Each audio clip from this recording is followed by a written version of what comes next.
The views expressed by the host of this podcast are not opinion-based. They are actually facts and truth, no matter if other people like it or not. It is the Detroit sports truth, and nothing can ever stop it from being correct.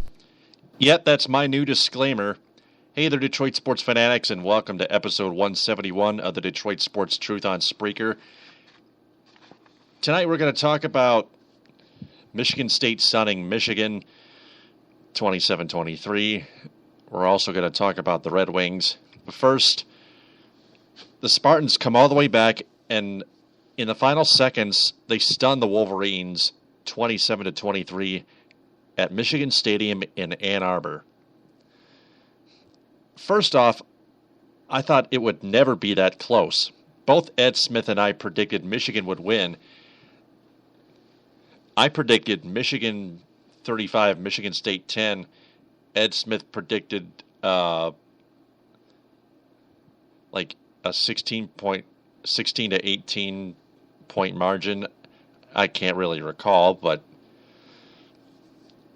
both Ed and I never thought it would be that close, but it was. MSU gave it a hard fight, and they won. One of the things that humiliated us, especially on either side, on either team, the referees were making a few ridiculous calls, and first off, it infuriated Michigan fans everywhere at the big house, and then one really bad call started going the Spartans' way. I don't know whether it was a bad call or not, but they had a touchdown being waved off. That was a touchdown that could have pulled the game to within 3 or 2. They would score on that next play from 1 yard out.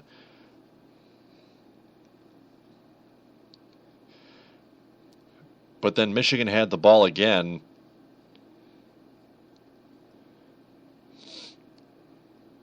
Oh, by the way, a second targeting penalty came against Michigan for the second game in a row. Another player ejected. He was forced to miss one full half of the game after being ejected, so he missed the rest of the game.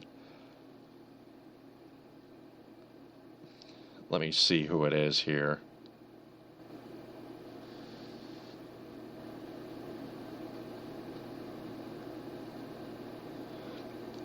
The linebacker Joe Bolden ejected for a targeting penalty against Michigan State quarterback Connor Cook in the second quarter when Michigan was up 7-0. 7-0. James Ross returned for the second half after being suspended for the first half for his targeting penalty a week ago against Northwestern when the Wolverines shellacked the Wildcats 38-0 in that same building. But this was a much bigger matchup, green and blue. Michigan had the lead like most of the time. State never had the lead until they took advantage of a play, which I'm going to get to in a bit. Michigan thought they had the game put away, but State kept coming back, and all of a sudden, with a few minutes to go, it was 23-21 Michigan. And after MSU took it all the way to the end zone to be short at the 1, then taking it to the end zone on the next play, Michigan had the ball again and was forced to punt. Michigan State was given a chance to win it with a field goal, but they were out of field goal range, so they decided to go for it. Pass was incomplete. U of M took over on downs, had the ball again, and ran out most of the clock down to 10 seconds left after stopping MSU. and getting the ball back on downs. And then all of a sudden, on a 3 and out, the Wolverines were forced to punt.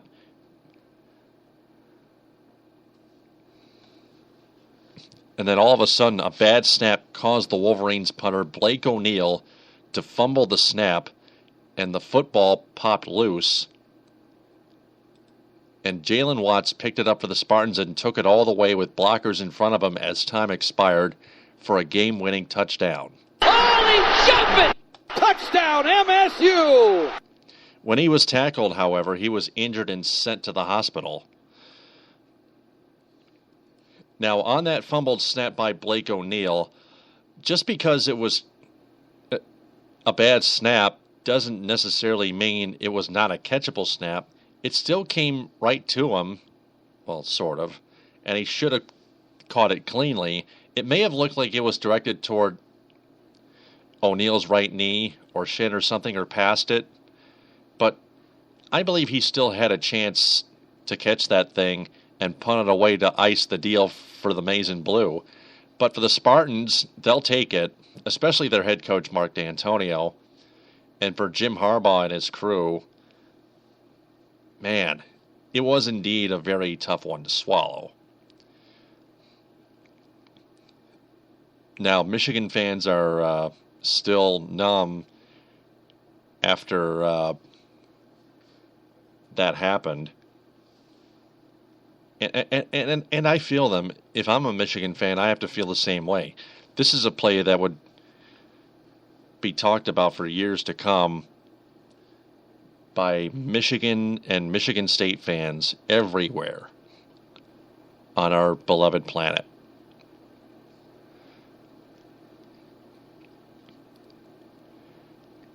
After the game, some of the Michigan fans directed death threats towards the team's punter, Blake O'Neill. Illogical. Not cool, guys. True threats are not protected by the First Amendment. They are never protected by the First Amendment. Anyone who makes a true threat like that could be sent to jail for a significant amount of time. You people don't want that. Knock that off already.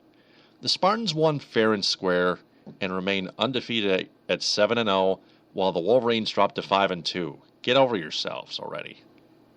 Come on. The punter made a mistake. Everybody makes mistakes in sports and in life. Get used to it. Jeez. MSU will return home next week to face Indiana at 3:30, while U of M has the bye week next week before visiting the Minnesota Golden Gophers for the Little Brown Jug.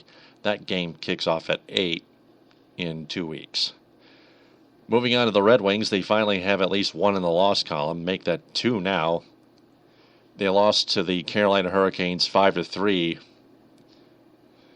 They were outshot badly, 36-20. Ouch. At the Joe. And then Saturday night, it was tied at, it was goalless after one period, and then it was tied at a goal apiece after Dylan Larkin got his second goal of the game, and then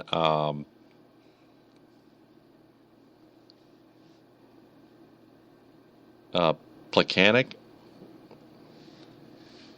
Let me see here. Brendan Gallagher on the power play crashed the net, and there appeared to be no distinct kicking motion, but there were two mistakes on that play. The goal was reviewable. It was reviewed and it stood. They called it a goal, but none of the referees made the call. But here are a couple of mistakes that led to that goal. Kyle Quincy, one of the defensemen, a veteran now, an old washed-up veteran, in my opinion, directed the puck played the puck toward Gallagher, near Gallagher when he was trying to cover him. And then Luke Glendening was behind him, and he got his stick up on him, like on Gallagher's shoulder or something like that. That forced Gallagher to crash into Peter Mrazek, and while the puck went into the net. Those are two mistakes that nobody should make. If I were Kyle Quincy in the first place, I would have played the puck the other way, so none of this would have happened. So the puck would not have gone in, and Gallagher would never have had the puck on his stick anyway.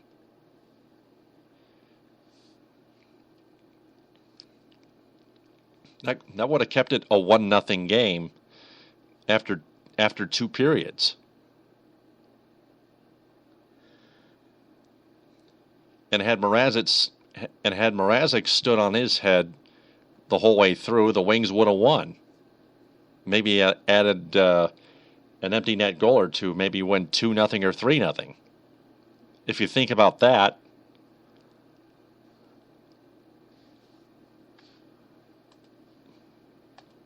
you can actually see it for yourself and do some more logical, critical thinking.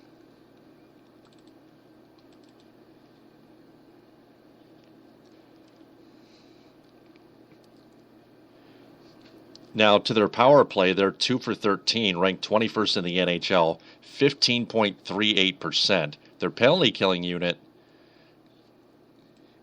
is 80%, ranked 22nd. They need to pick up the pieces and put them back together on both the power play unit and the penalty killing unit. They need to improve in both those areas on special teams. I know it's early, but there are early concerns in the regular season, and they matter. If you think they don't, you're wrong.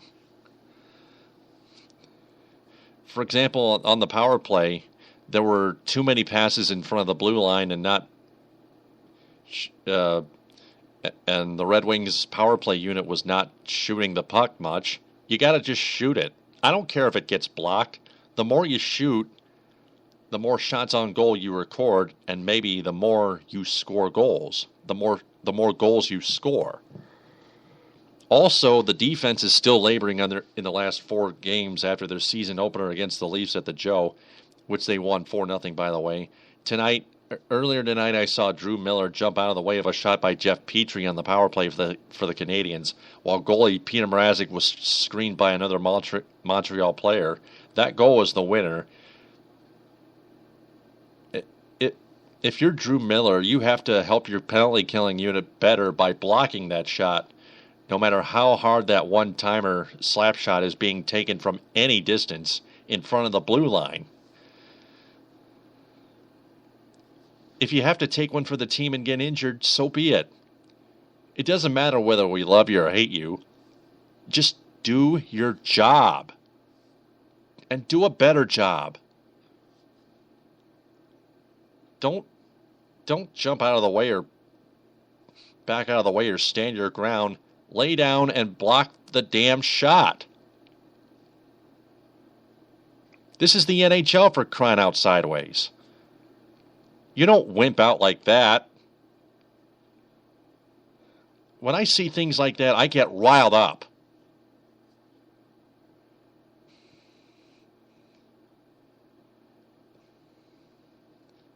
That's just a piss poor pouting stunt that any defenseman on this Red Wings team would pull. First, it was Jonathan Ericsson last year in Chicago on one game in the regular season, and now Drew freaking Miller.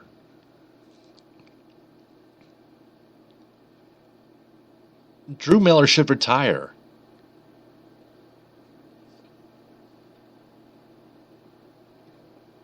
He's not young anymore. He's old. And it's not his gray hair anymore. Don't let that fool you. Drew Miller just doesn't have it anymore. Why did Ken Holland even re-sign Drew Miller to a contract anyway?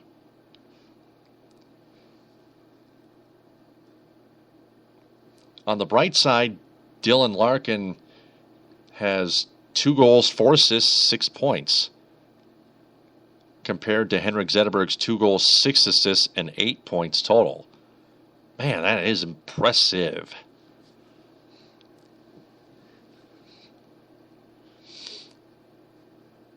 So the Wings have off until Wednesday when they head to Western Canada and play first overall draft pick this year, Connor McDavid, and the Edmonton Oilers at Rexall Place at 9:30.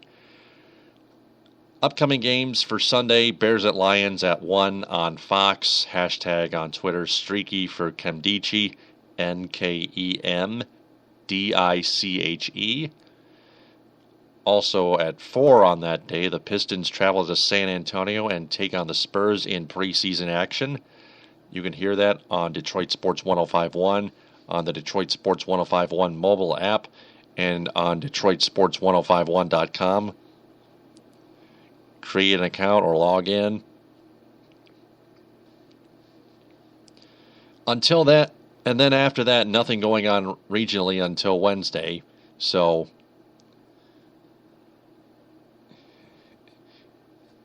you can enjoy other sports, including postseason baseball. The League Championship Series got underway. The Royals lead the Blue Jays 2-0, while the Cubs and Mets are going at it.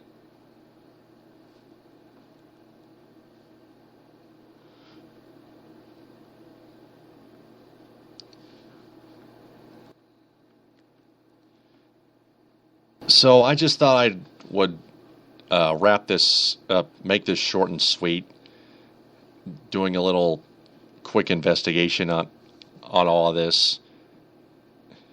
Spartans, Wolverines, Red Wings.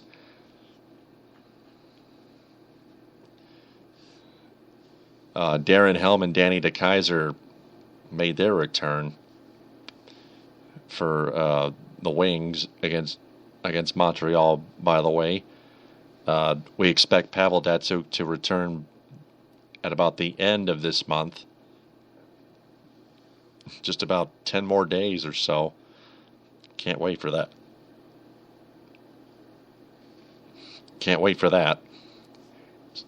So that wraps up episode 171 on the Detroit Sports Truth. I'm Taylor Phillips, and if there's anything you fans want more or less on my podcast, please let me know. Oh, my cookies.